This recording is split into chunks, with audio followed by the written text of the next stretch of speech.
All right. Anyways, So you wanna go just completely off the rails with this one? well, we can. I don't know. It's probably best to start with. I don't know if you could edit it and start with put the introduction at the end that we're talking about education. I could do whatever I want in post production. Yeah, I can draw on your face in post you can production. draw my face while I'm just now. I introduced that this is about education. This is that podcast. This is that. Welcome to that podcast, everybody. So, yeah, they'll know that it was me. I'm not that I'm unorganized, but I can be. It's me that organized this one. But yeah, I'm. If you could want to edit it, it's probably fine. I don't know how easy it is to do. But So I can edit it, or we can just roll with the introduction right now if you want to do that. I think we did. Okay. I mean, what do you want to add to the introduction? Well, usually in the introduction, it's welcome to the podcast, and you can still listen to us on Spotify, Amazon Music, Apple Podcast. Watch us on YouTube. You We just have a did it. handle. By the way, we have a handle now. We have an actual handle. YouTube's got handles. I mean, it's like 15 years late. But youtube.com/at GK Tech Pros is our channel handle. Nice. So, we got a thing. It's a thing. Education. Yeah. Yeah. I don't know if you're going to chop it up or if this is going to be about education. And This is the joke. The joke was. the joke is education, and if you can, we have no idea what we're doing here, but we're going to poop on education. That's the plan. Yeah. So we were talking a moment ago, and I don't know if we're gonna piece it together or how unstructured we're gonna be here, but we'll just invite everyone into the conversation, talking about the education system, and we'll see if we can get it really down to a application on tech as well. But I kind of went off the rails in my research, didn't Okay. I? Do you want to start with connecting this to tech and what we've been talking about before first, and then kind of go off? Okay. I do hope that people listen to this episode specifically, because I know I have an opinion and thoughts on education. For two different types of audiences. First, if you are an owner or a manager, and you're doing some hiring, I hope that you to listen to us, because we're going to talk about what we look for as managers when it comes to people with education or prior experience. Yeah. But specifically today, we're gonna talk education. But also for anyone who's looking to get into the IT field, or they want to get into fixing mobile devices like cell phones and tablets. I hope that you come away with some hope after this episode, because even though we're going to kind of poop on education and the education system, you're going to get some insight from what people in the business look at when we hire people, especially people who don't have experience and may not have formal education. So, but to go along with that, where did you want to? You're leading the call. Where did you want to start first? Did you want to start with Wise? Did you want to start with A plus? Yeah. Okay. Since we've already we're having a conversation about Wise already, we can continue it. It's John, you did some research recently, and you just retook the Wise certification, right? Yes. You want to talk about that a little bit? So first, some background on what WISE is. So WISE is the Wireless Industry Service Excellence certification. It's a standardized education expertise certification, similar to A plus Like CTIA has A plus, and that's kind of the industry standard for expertise. If you're going to work on computers, and then and that's your base, and then from there you can go and get your Securities Plus or Net Plus certifications. There wasn't anything when it came to fixing cell phones or tablets up until about 2020, which is when a bunch of companies got together to try to standardize training and education and knowledge to fix these devices. So they came up with this certification called WISE. And when I say a bunch of companies, I mean, there was, I want to say around like 60 different companies that backed this, major companies. So we're talking big repair companies like eBreak iFix and CPR and some more. We're talking phone manufacturers like Motorola, Samsung, Google, carriers. Verizon was a big one. A bunch of companies came together and said, "Yep, we need to standardize this, just like A plus in the computer world. We need something for cell phones." So they got together and they came up with this WISE certification. And just like with A plus, you can you pay money.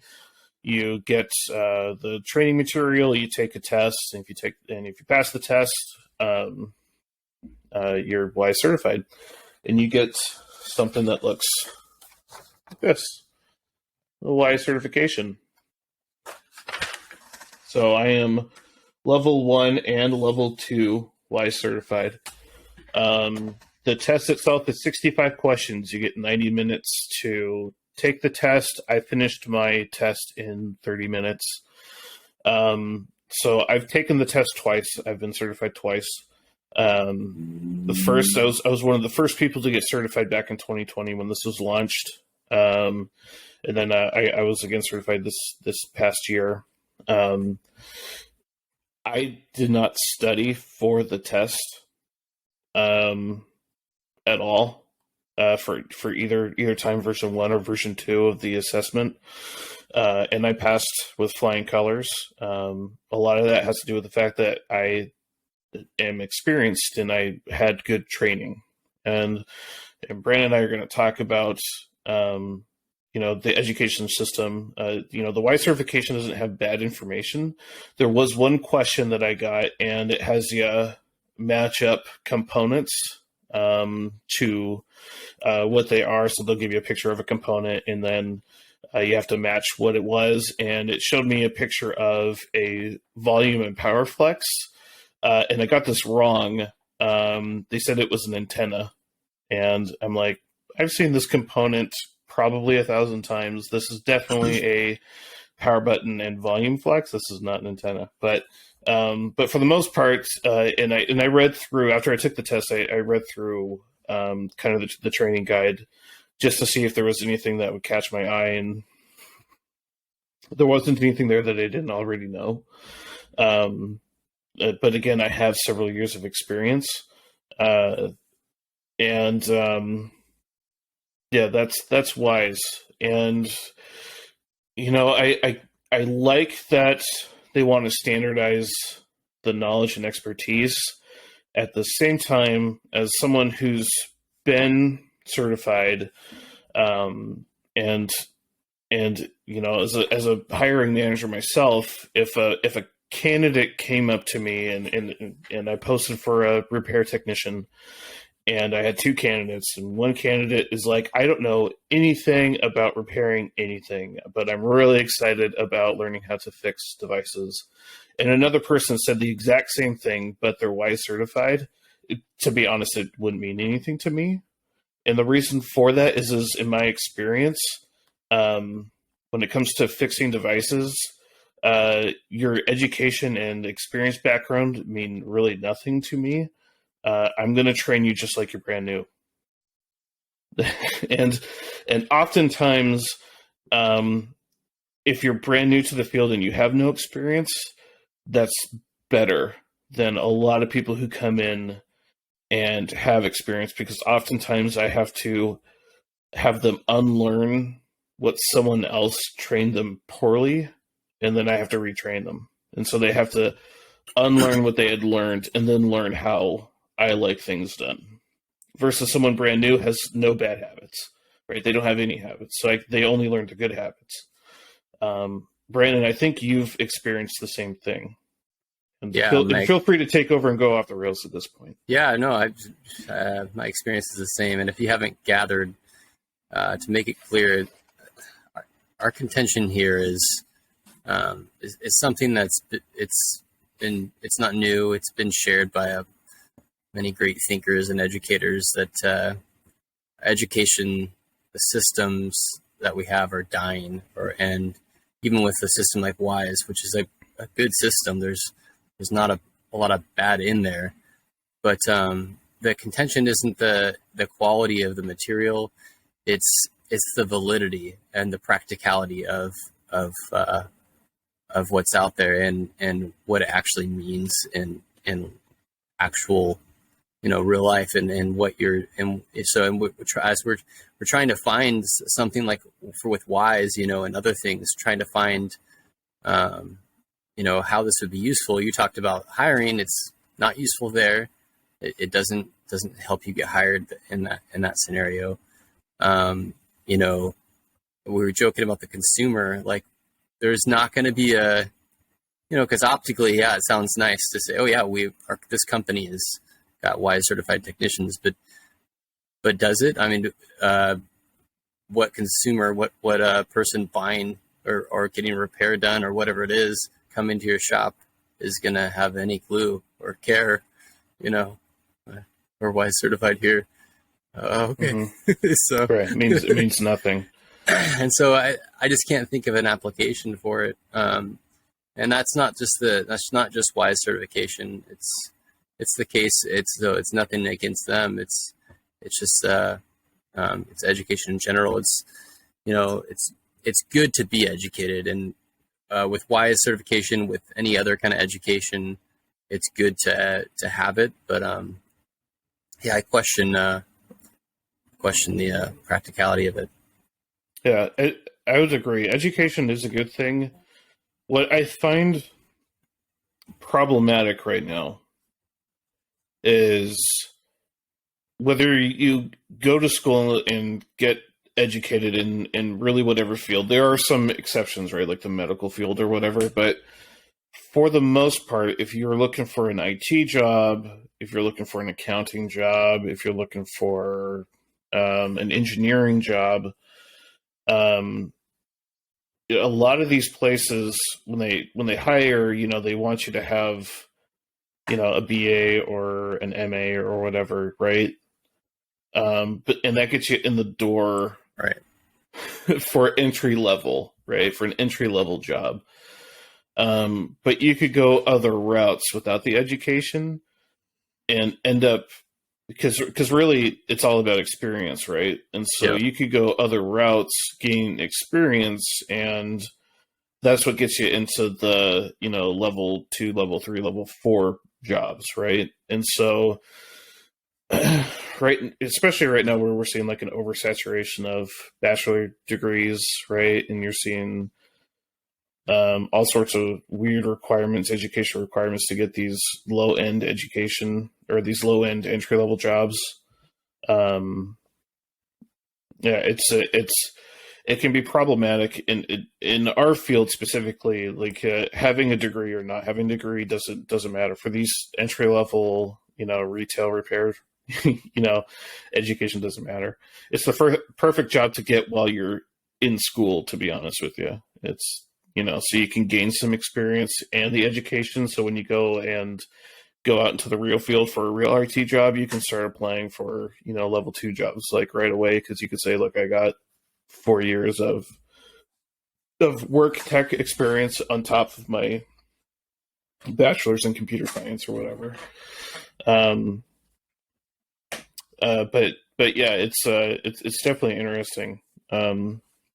You have an education background, so I've had a lot of experience in education, and obviously I've spent the last 3 years in the tech field, but before that, was in education, and I've explored a lot of different systems. So, I don't have a PhD or anything like that, so I can't speak to that. But I've been to a lot of different levels of and a lot of different organizations, and got to see have some of those experiences. And so, yeah, did you have a question about that in particular? Well, so I know you have the background in education, and you've spent time as a teacher. Yep. How do we make this more practical? So I'm going to go a little deeper here for a second, and you'll have to, I'm sure you can do this for us, right? You can make a couple links for us, or make a couple references for us. There's a speaker I really like, and I had you watch this before, right? Sir Ken Robinson is his name, and he does actually he has quite a few different TED Talks that he does, so I'll task you guys to explore it yourself. But I want to give a couple of quotes. So if you're watching on YouTube, I'll try to add a link in the description. Yeah. Just one of those great thinkers that has a more eloquent speech, illustrating this whole concept of education. Now, this is the one that we'll link is this TED Talk was done like 2006, I think, and I don't think right. I was going to mention that because I knew you were going to bring this up, and I was going to mention that this guy was talking about this 20 years ago. Yeah, and nothing's changed. I don't. Yeah, and so this is what's interesting. I don't think it's because it hasn't gotten to the level like he's hoping for some revolution that hasn't happened, I would say, but it's not because it doesn't need to happen. And I think that I'm not going to go into details about and speculate why, but the systems are certainly having a hard time catching up with the demand, with the need, because there's definitely needs to be a change. But yeah, watch Sir Ken Robinson talk about education. He's pretty cool, but I'll give a couple of quotes. I don't know if I can recapture one of his stories. Did you want to try? He has a couple of really cool stories he tells on education. I know you said you like the one about the dancer. Yeah, and I can't remember the name. Oh yes, we should have Julian. No, I don't remember it. But so I know she partnered with Andrew Lloyd Webber, who's very, very big in the Broadway scene, right? Andrew Lloyd Webber, that was like Phantom of the Opera back in the 80s, massive. Anyway, when it maybe you could, I don't know if you can look up the name real quick while I try to encompass the story, but basically this little girl, she was born and she was having some problems in school, and basically her issue was she constantly moved. She was constantly moving, and in order for her to think, she had to be moving. She had to be fidgeting. And originally her parents and educators thought there was something wrong with her. And eventually they got to someone who was watching her as would ask her questions and would watch her, and it would watch her feet, and she was dancing. And her whole world came together for her if she was dancing, and she had the rhythm going, but it allowed her to think. The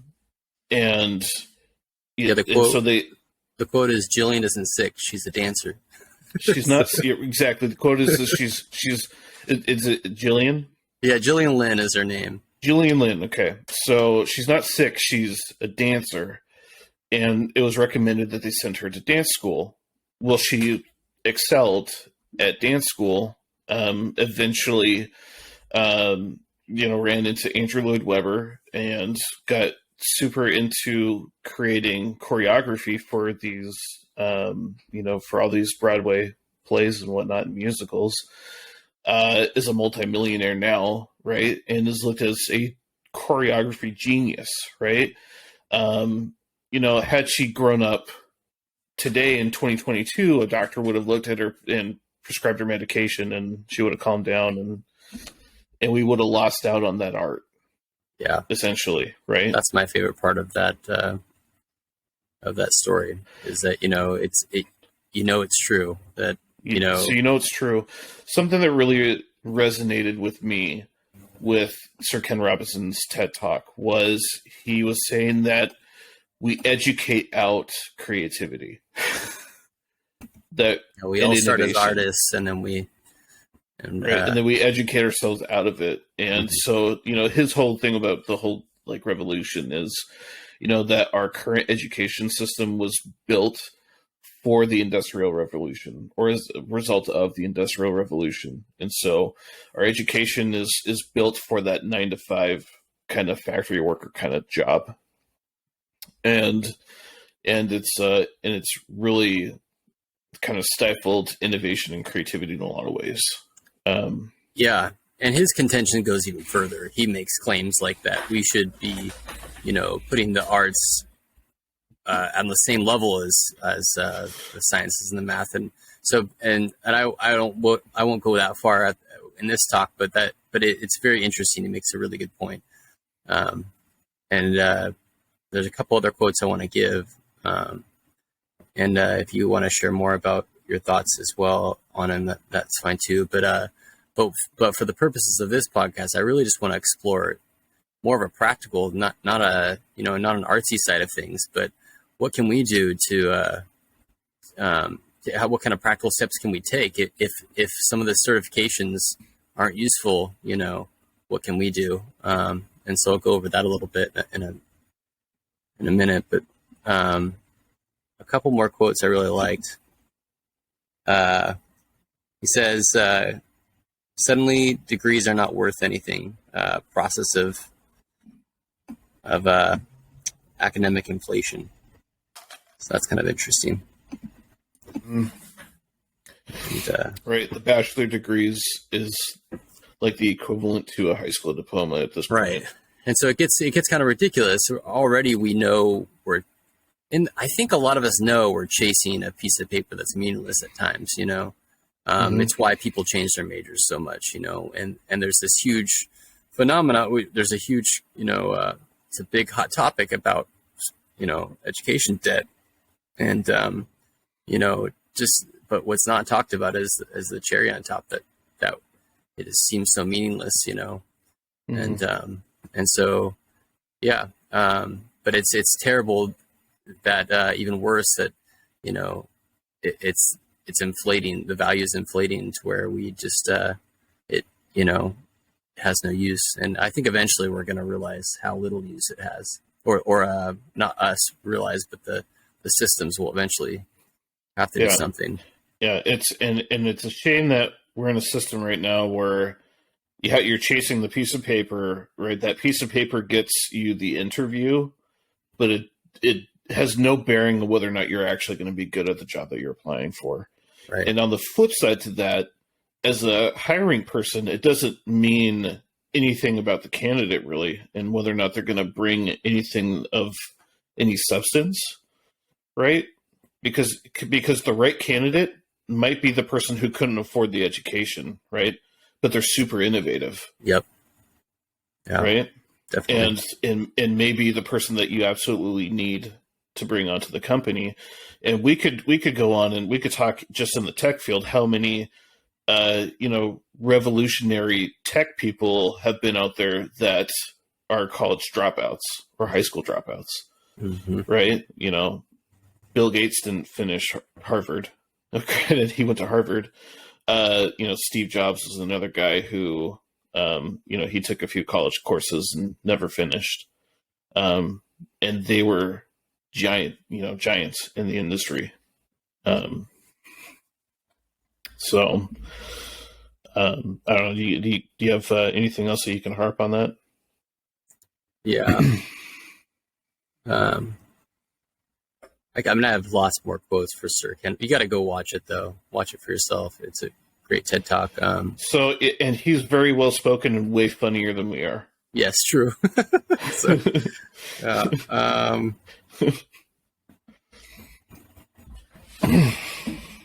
well, let's go into some practical steps. They're kind of vague, but I want to at least have something to some direction here. I mean, one thing I think I would advise, what the biggest thing would be, just good old fashioned networking. I think that, and this has always been the case, probably even before any rise of education as a norm, but it's still the case now. It's really important to network for so many different reasons, to get to know people.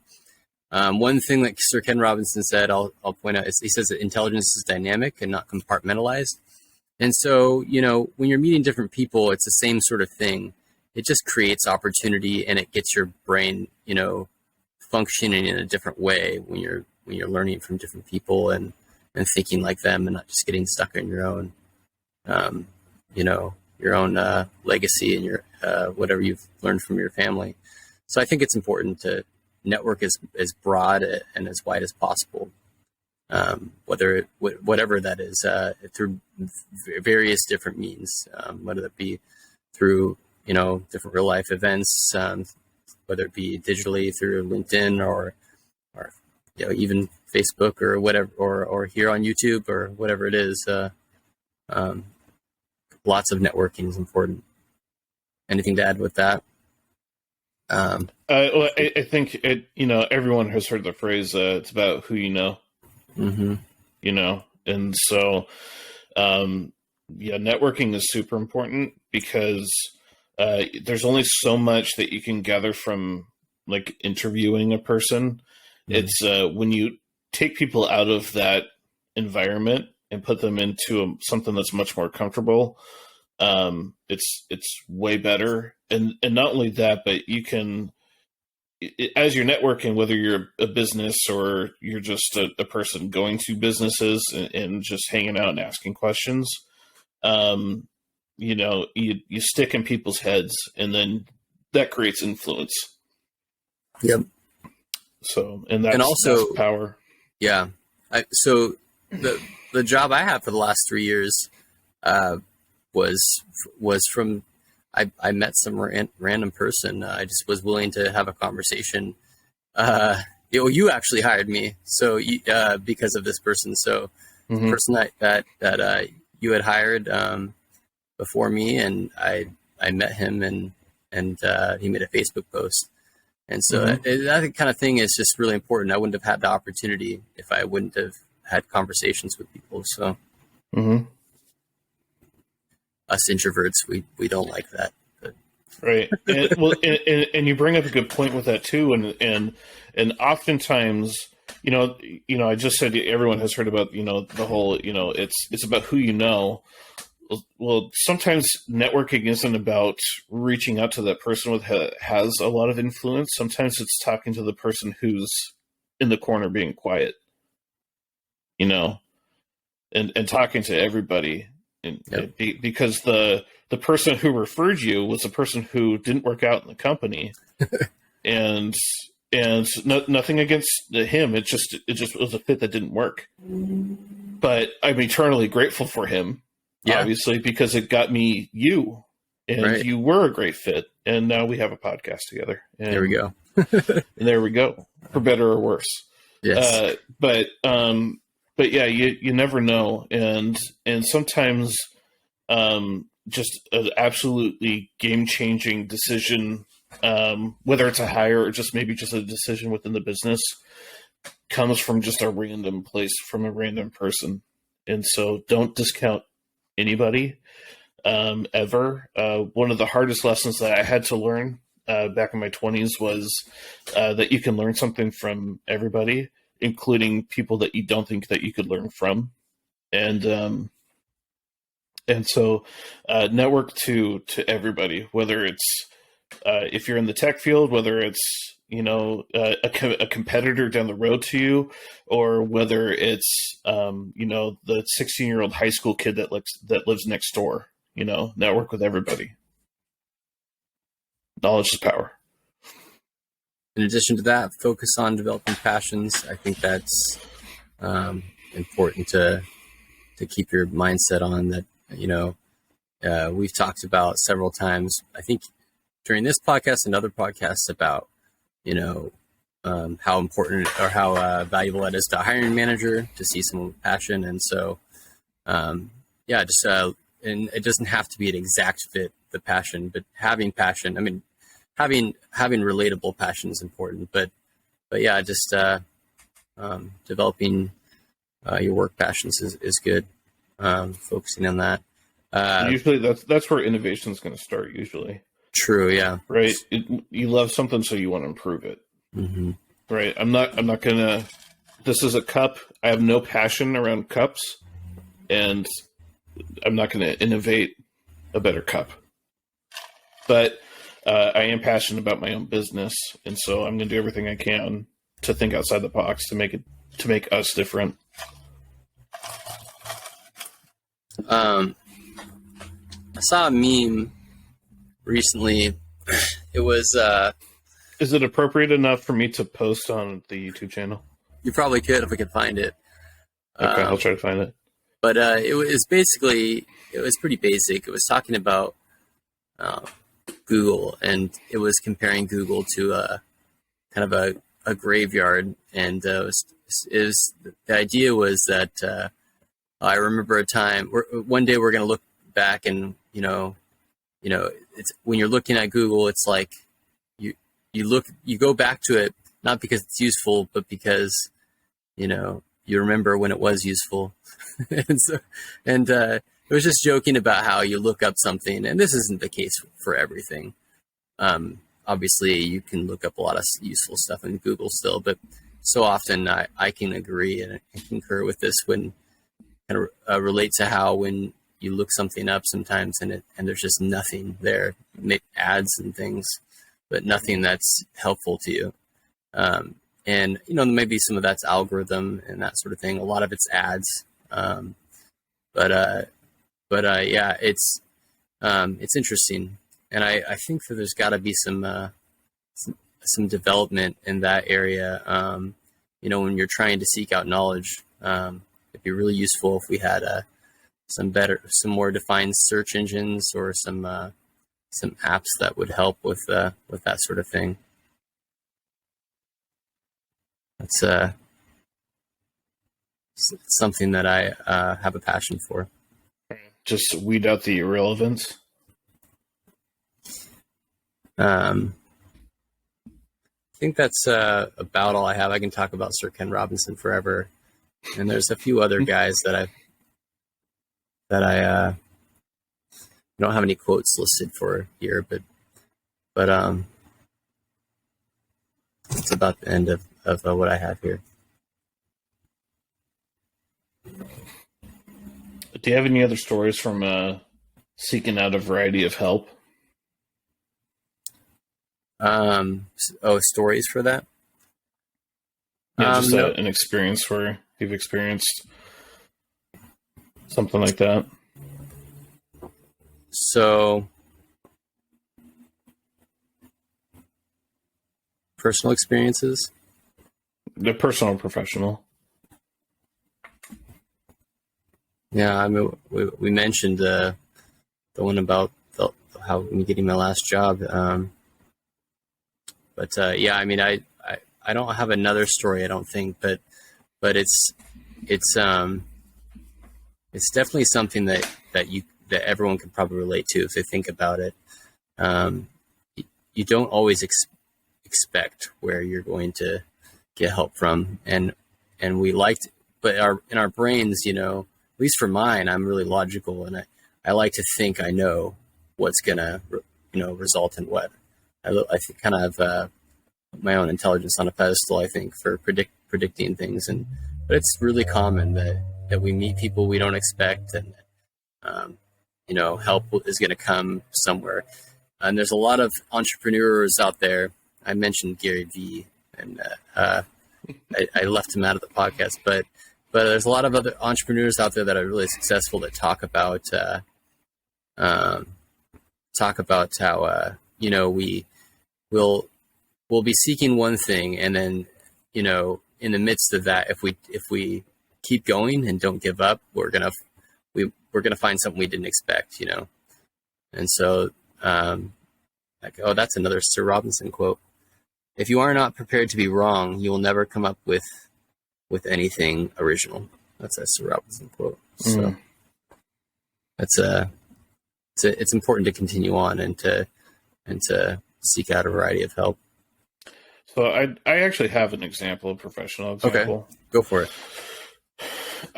So do you remember, I want to say a little bit over a year ago, when we came up with the loyalty program with conjunction with the insurance plans that we were selling, and we needed to come up with something to present to customers,